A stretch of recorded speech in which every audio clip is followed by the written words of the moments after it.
Hello friends, मेरा नाम ईशा है और हम लोग दिल्ली शहर में रहते हैं। मेरी फैमिली में मैं और मेरे मम्मी पापा हैं। मैं अपनी मम्मी पापा की इकलौती संतान हूँ, इसलिए मैं पापा की बहुत ही लाडली हूँ।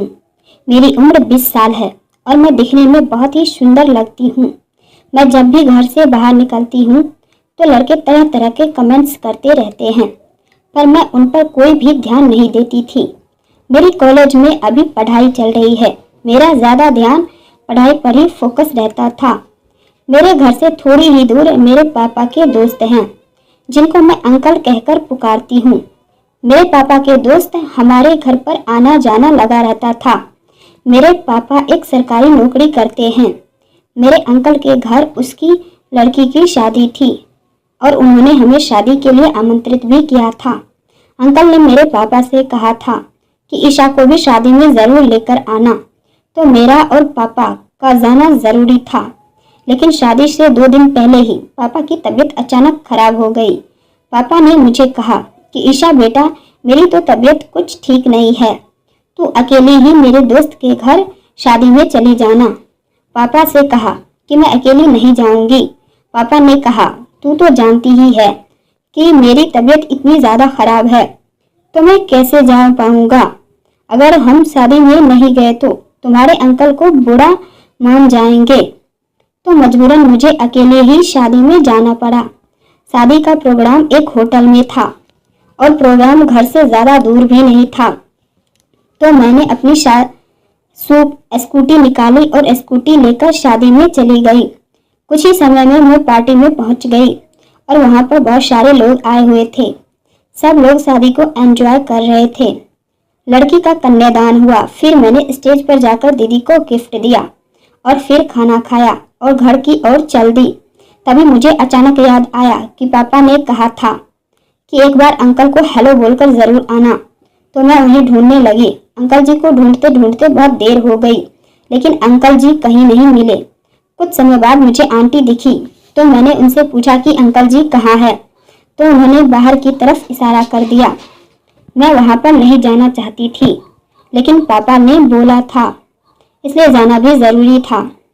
फिर मैंने थोड़ी हिम्मत की और अंकल के पास चली गई। मैंने अंकल को हेलो बोला। अंकल उस वक्त नशे में थे और उन्होंने मुझे भी हेलो किया, साथ ही उन्होंने मुझे नॉर्मल हक भी किया। अंकल जी कहने लगे, पापा नहीं आए। मैंने कहा, अंकल जी, पापा जी की तबीयत ठीक नहीं थी, इसलिए वह शादी में नहीं आ सके। बातें करते करते अंकल जी ने वाइन का ग्लास मुझे दे दिया, पर मैंने मना किया क्योंकि मैंने पहले कभी भी पी नहीं थी। लेकिन वह नहीं माने और मुझे भी पिला दिए। कुछ समय बाद मेरा वहीं पर सिर घूमने लगा। मैंने अंकल जी से कहा कि आप खाओ और मैं घर के लिए निकलती हूँ। अंकल जी ने कहा, आराम से जाना। मैंने कहा, कोई बात नहीं अंकल। फिर मैंने अपनी स्कूटी स्टार्ट की और घर के लिए निकल पड़ी। थोड़ी देर बाद मैंने जैसे ही स्कूटी की रेस तेज की तो मैं नीचे गिर गई और बेहोश हो गई। फिर जब मेरी आंख खुली तो एक लड़का मेरे साथ बैठा था, जिसे मैं बिल्कुल भी नहीं जानती थी। मैंने उससे पूछा कि मैं कहाँ हूँ, तो उसने बताया कि मैं उसके रूम में हूँ और उसे मैं पार्टी के बाहर पार्किंग में बेहोश मिली थी।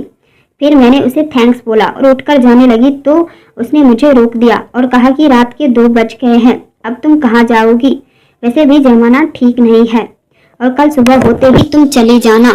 मैं भी मान गई और वहीं रुक गई। फिर मैंने पापा को फ़ोन किया और बोल दिया कि मैं अपनी दोस्त के घर पर हूँ और कल सुबह घर आ जाऊंगी, तो पापा भी मान गए। कोई बात नहीं, वैसे भी रात बहुत हो गई है, तुम कल सुबह ही आना। मैंने उस लड़के से उसका नाम पूछा तो उसने बताया कि मेरा नाम प्रदीप है। उस लड़के की उम्र तकरीबन 22 साल के आसपास होगी। वह दिखने में भी कुछ खास नहीं था। फिर वह बोला, रात बहुत हो चुकी है, चलो अब सोते हैं। पर पता नहीं उस कमीने के मन में क्या चल रहा था और वो मेरे साथ आकर बेड पर लेट गया। फिर मैंने उससे कहा कि तुम कहीं और सो जाओ प्लीज़, तो उसने बताया कि मेरे पास एक ही बेड है, तो मैं कहाँ सोऊंगा। मैंने कहा, चलो एडजस्ट कर लेते हैं, और फिर हम दोनों एक ही बेड पर सो गए। फिर रात को अचानक मुझे महसूस हुआ कि मुझे कोई टच कर रहा है और मेरी अचानक नींद टूट गई और मैंने आंखें खोली तो देखा प्रदीप कुछ अजीब सी हरकतें कर रहा था। मैं उसे रोकने लगी मैंने देखा कि मेरे हाथ बंधे हुए थे और उसने मेरे पैरों को भी बांध रखा था और मेरे मुंह पर टेप लगे हुए थे। मैं डर गई और रोने लगी तो वह बोला कि चिंता मत करो, मैं तुम्हें कुछ नहीं करूँगा, बस तुम मेरी एक बात मान लो। उसने मेरे मुंह से टेप हटा दी। मैंने पूछा क्या बात है? उसने कहा कि आज हम क्रिकेट का खेल खेलेंगे। दोस्तों, मैं मजबूर थी, मैं कर भी क्या सकती थी, ना चाहती हुई भी मुझे उसकी बात माननी पड़ी। उसने मेरे साथ मस्त वाला क्रिकेट खेलना शुरू कर दिया।